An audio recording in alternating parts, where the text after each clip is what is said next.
And just like that, Nora's Mix Volume 8 has ended. And Nora's Mix Volume 9 has gone live, which will allow us to actually take a look at Zaku's amazing skin. But I wanted to quickly come in here and mention the Cred offerings. The Saturn 6 armor has been thrown in there, as has the Syandana. The alternate helmet for Temple is going to be in the Cred offerings, as is the Wolf Noggle, the Gamma Color Picker palette, Nora Knight Glyph, the Catalyst and Sporthrix augments, as well as, I don't remember that one, as I have a massive coughing sneezing fit as that happens. But the best thing about all of this has got to be the level 30 reward. Come on, I mean, that skin for Zaku looks amazing. It is. If I don't move him, you can actually see it pulses from the mask down the arms, down the chest, down the stomach. It goes all the way. Kitty, you can't attack Zaku. Stop it. No, really, the cat jumped on the desk and started attacking.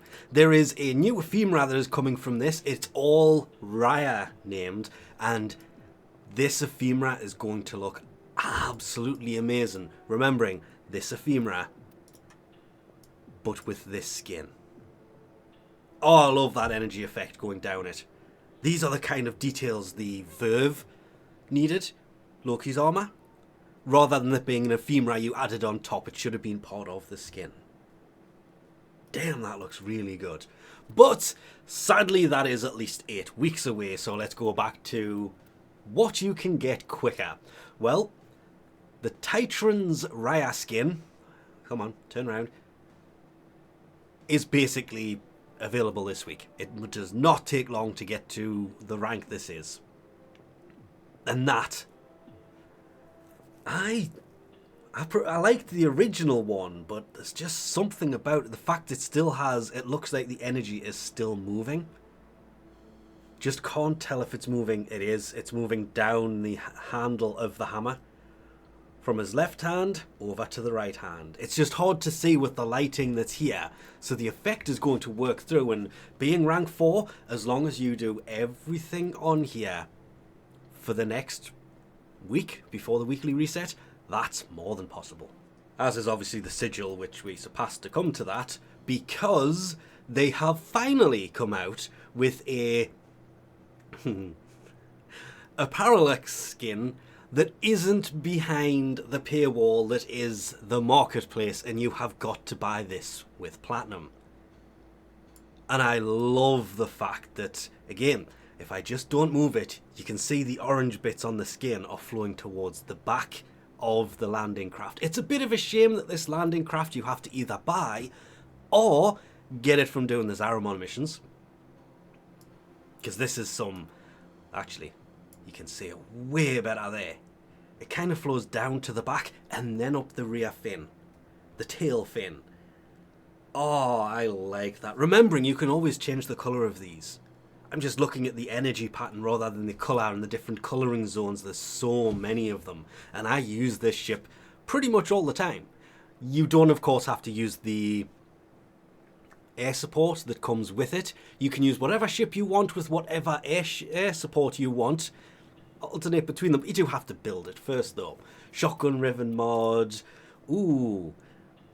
The Raya glyph does not look bad at all. Why did... Okay. We'll come back to that. I'm hoping it's something good, because it's not there.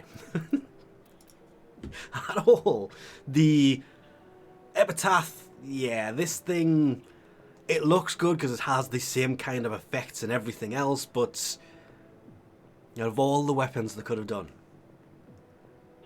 it's Sevagoth's signature pistol, not Zaku.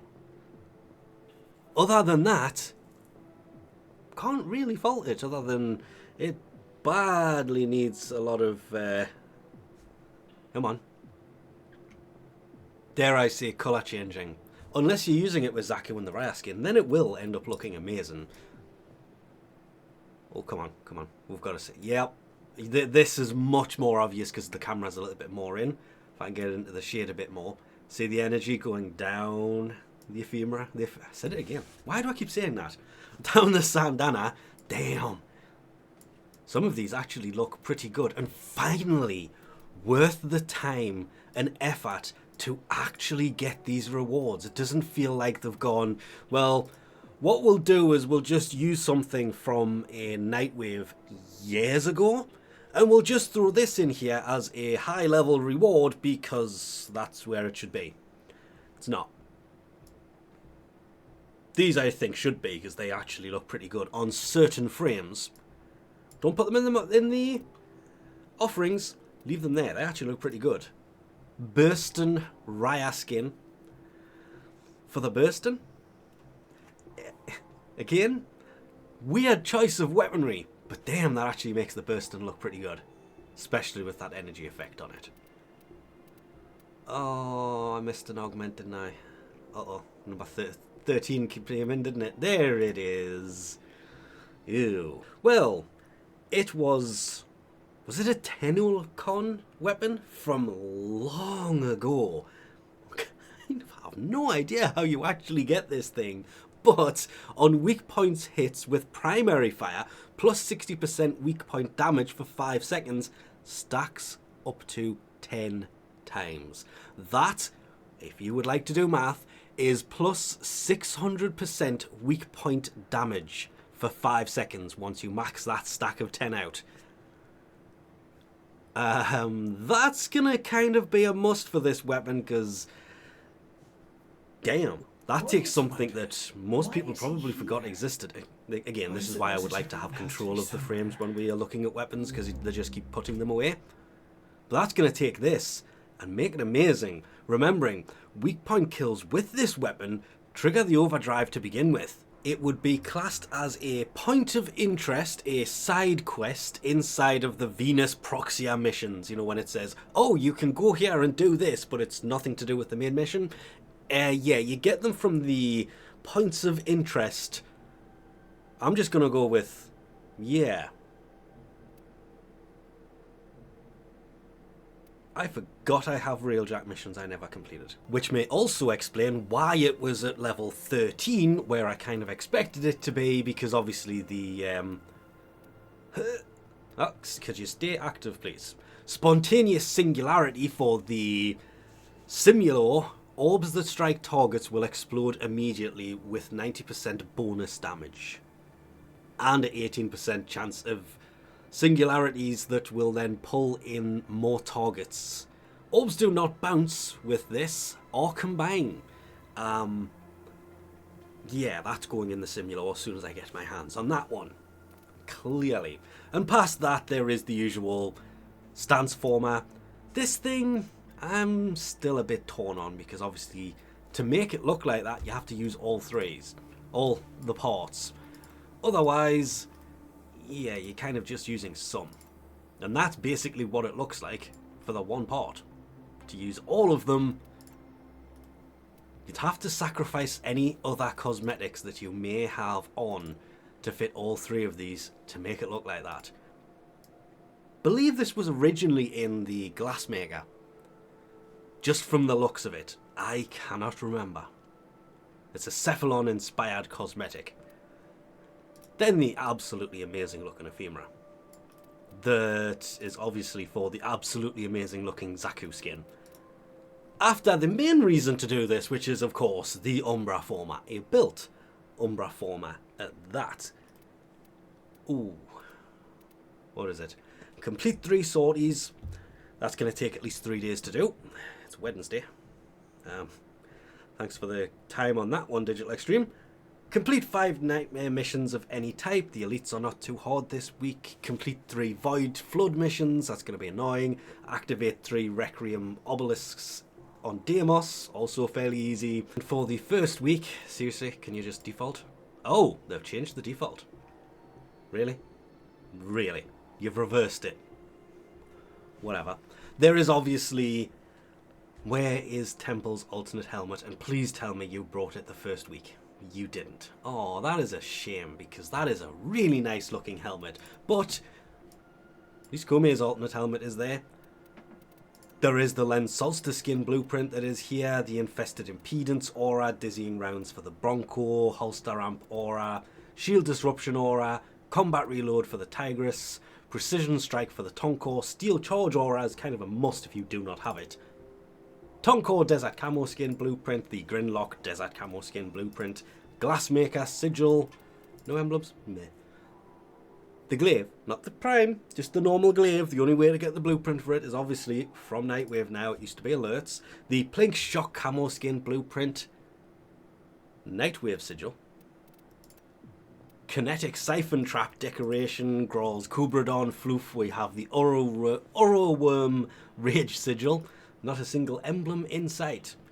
Boo. The Saturn 6 Capture scene. It's weird. I don't know why they've decided to reverse this. They haven't really added anything new down here. It just seems weird to have them at the bottom of the list instead of the top, the way it's been for years. There is Ambush Optics for the Rubico, Deceptive Bonds for Loki, Double Tap for the Latron, Focus Acceleration for the Tetra, the Saturn 6 knee plates, and the usuals at the bottom, including obviously Niatan Extract, because it's much easier to buy it here. At least it gives you use to the leftover Nora mix creds. I was really hoping they would bring Temple the first week, because they're a lot more likely to get people to play this the first week if the new stuff is there. But then they may never play it again, so yeah, completely understand why it's not. Doesn't change the fact that I would much rather see that than one Stanex helmet. 2 Stanex helmets. You know, at least you didn't go for all 3 this time around. At least that's something they're finally starting to learn. But this will of course be around for many, many weeks, and that's about 8 weeks away, which is a damn shame, really. More of a damn shame that they still haven't updated this to say Nightwave's live, even though it kind of appears right there to say Nightwave's live. There it is, Nightwave. 0 of 7 acts. Scan 15 objects or enemies. Kill 500 enemies. That's just a few of them that you have. Nightwave needs its own terminal that lists all of them, so you don't have to go in and accept the rewards, because imagine going all the way through Nightwave without ever opening this, so you have got to accept the rewards that you have gotten that week, the levels you have gotten that week, and then just opening it and getting them all at once. Damn, that would feel good. But with that, we'll leave this off here. Thanks for watching, and I'll catch you next time.